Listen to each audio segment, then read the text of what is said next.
ठंड में 5 गरीब जुगाड़ू बहुओं का नारियल का घर।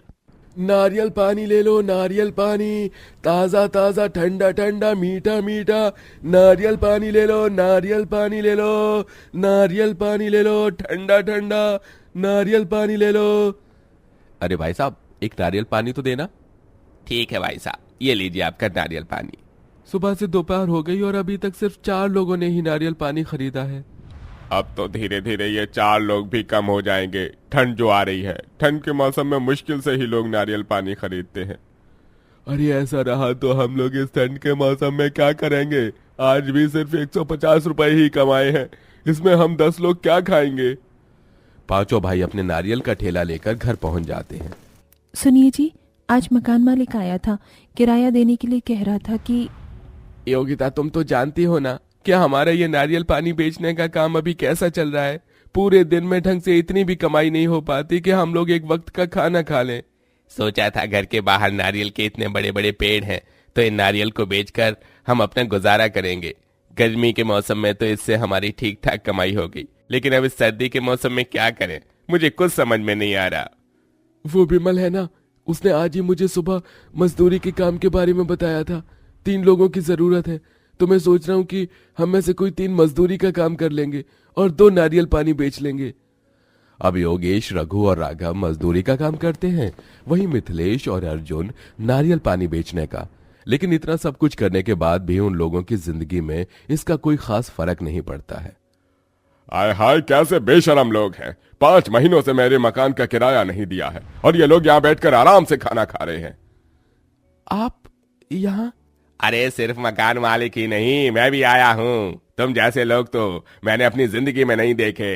जब तुम लोगों को पैसों की जरूरत थी तो तुम लोग मेरे पैरों में गिरकर रो रो कर मुझसे पैसे मांग कर लेकर चले गए, लेकिन जब देने की बारी आई तो तुम लोगों को कुछ भी अता पता ही नहीं है। वो पैसे मैंने अपनी माँ के इलाज के लिए आपसे लिए थे, लेकिन उनका इलाज ठीक तरीके से ना हो सका और वो स्वर्गवासी हो गई। आप तो जानते हैं ठंड के मौसम में नारियल पानी का काम कहाँ ही चलता है और मजदूरी में भी इतने पैसे कहाँ आ पाते हैं। आप क्यों लोग हमें कुछ समय की और मोहलत दे दीजिए, हम आपका जल्दी किराया और पैसा लौटा देंगे। जितनी मोहलत देनी थी उतनी दे दी, अब और नहीं। अगर आधे घंटे में मकान खाली नहीं किया तो धक्के मार कर घर से निकाल दूंगा, समझे? अपनी गरीबी के चलते सभी मकान मालिक और सेठ कालीचरण के सामने बेबस हो जाते हैं, जिसके बाद ठंड के मौसम में उन लोगों को अपना घर खाली करना पड़ता है और सभी लोग सड़क पर इधर से उधर भटकने लगते हैं।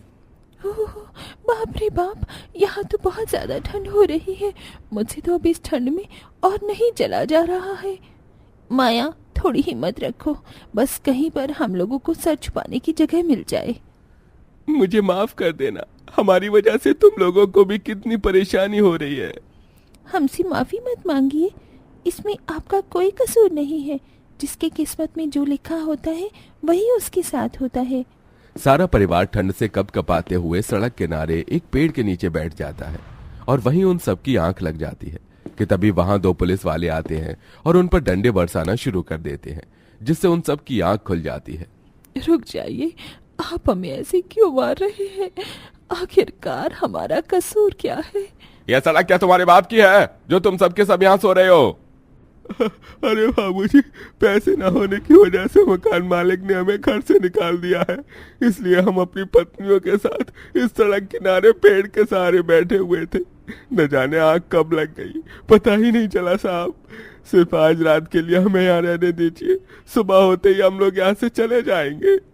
अच्छी तरीके से जानता हूँ मैं तुम लोगों को, ये तुम्हारी पत्नियां नहीं बल्कि तुम लोग इनसे ये धंधा करवा रहे हो ना। पुलिस वालों की बात सुन रघु और राघव को बहुत ज्यादा गुस्सा आता है और वो दोनों उन पर हाथ उठा देते हैं, जिसका अंजाम उन दोनों को जेल जाकर भुगतना पड़ता है।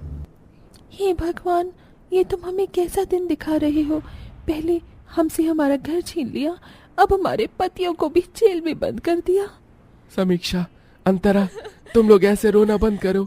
अगर यहाँ तुम्हारे पति हैं तो हमारे भाई भी हैं। हम जल्द ही उन लोगों को जेल से बाहर निकालेंगे, लेकिन इससे पहले हमें अपने रहने का कहीं न कहीं इंतजाम करना होगा।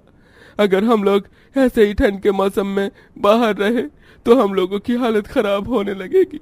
वैसे ही हम लोग पहाड़ी इलाके में रहते हैं और यहाँ तो काफी ज्यादा ठंड होती है।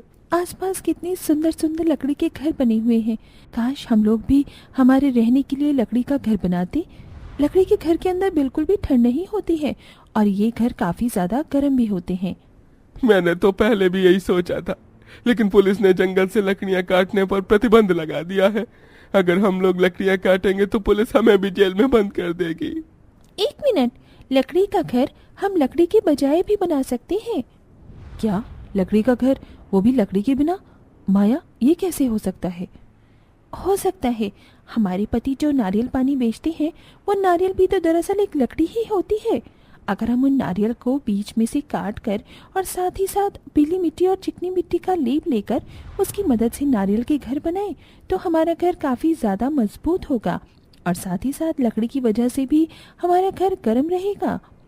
लेकिन हम लोग नारियल का इंतजाम कहाँ से करेंगे? तुम लोग उसकी फिक्र मत करो, हमारे घर के बाहर पहले से ही नारियल का पेड़ था। हम वहां से कुछ नारियल तोड़ लेंगे और जो कस्टमर हमारे ठेले से नारियल पानी पीते थे वो नारियल के खाके भी हमारे घर के पास वाले जंगल में ही फेंक देते थे। वो नारियल के खोके भी अभी वहीं पर पड़े होंगे। चलो हम सब लोग चलकर नारियल को इकट्ठा कर लेते हैं।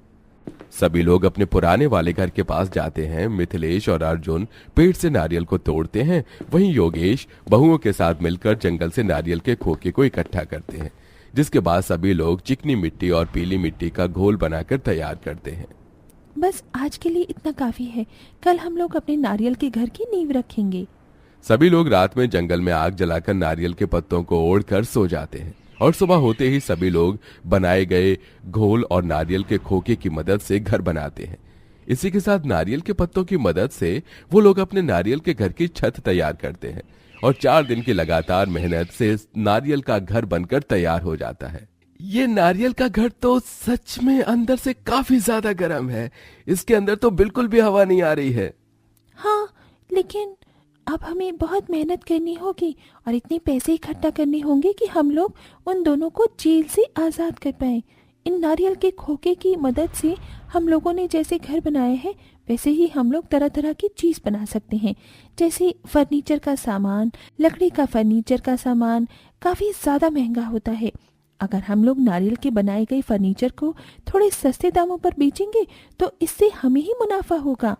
सभी लोगों को श्रुति का ये आइडिया काफी ज्यादा पसंद आता है, जिसके बाद तीनों भाई और 5 बहुएं मिलकर नारियल की मदद से तरह तरह के फर्नीचर बनाते हैं, वहीं अलग अलग तरह के खिलौने भी, जिसे वो बाजारों में सस्ते दामों पर बेचते हैं और उनकी कमाई भी इससे काफी ज्यादा अच्छी होती है। अरे ये लकड़ी का सोफा, बेड और टेबल तो काफी ज्यादा अच्छी लग रही है और मजबूत भी है, लेकिन ये जिस लकड़ी के बने हैं वो लकड़ी मुझको थोड़ी अजीब लग रही है। भाई साहब, आपने इन्हें बनाने में कौन से पेड़ की लकड़ी का इस्तेमाल किया है? हमने इन फर्नीचर को बनाने के लिए किसी पेड़ की लकड़ी का नहीं बल्कि नारियल का इस्तेमाल किया है। उसकी ही लकड़ी की मदद से हमने ये सारे फर्नीचर बनाए हैं। क्या सच में? अरे मुझे तो यकीन ही नहीं हो रहा है कि ये नारियल के बने हुए फर्नीचर हैं। हम जो लकड़ी के फर्नीचर बनाते हैं वो सालों साल तक टिक नहीं पाते, लेकिन इसे देखकर तो ऐसा लग रहा है कि ये तो 10 साल भी आराम से चलेगा। अरे मेरा एक फर्नीचर की शॉप है जिसमें मैं लकड़ी के काफी सारे फर्नीचर बनाता हूँ। अगर मैं आप लोगों को ऑर्डर दूंगा तो आप लोग भी क्या मेरे लिए नारियल के फर्नीचर बना सकते हैं? इसके लिए मैं आपको अच्छी खासी कीमत देने के लिए तैयार हूँ। जितेंद्र की बात सुन 5 बहुएं और भाई काफी ज्यादा खुश होते हैं, जिसके बाद वो जितेंद्र के लिए नारियल के काफी सारे फर्नीचर भी बनाते हैं, जिसकी उन्हें काफी अच्छी कीमत भी मिलती है और अब वो सब नारियल के घर से निकलकर एक अच्छे घर में रहने लगते हैं। इसी के साथ रघु और राघव को भी अब जेल से छूट जाते हैं और अब उनकी फर्नीचर का काम काफी ज्यादा अच्छा चलता है और वो लोग मार्केट में भी काफी ज्यादा फेमस हो जाते हैं।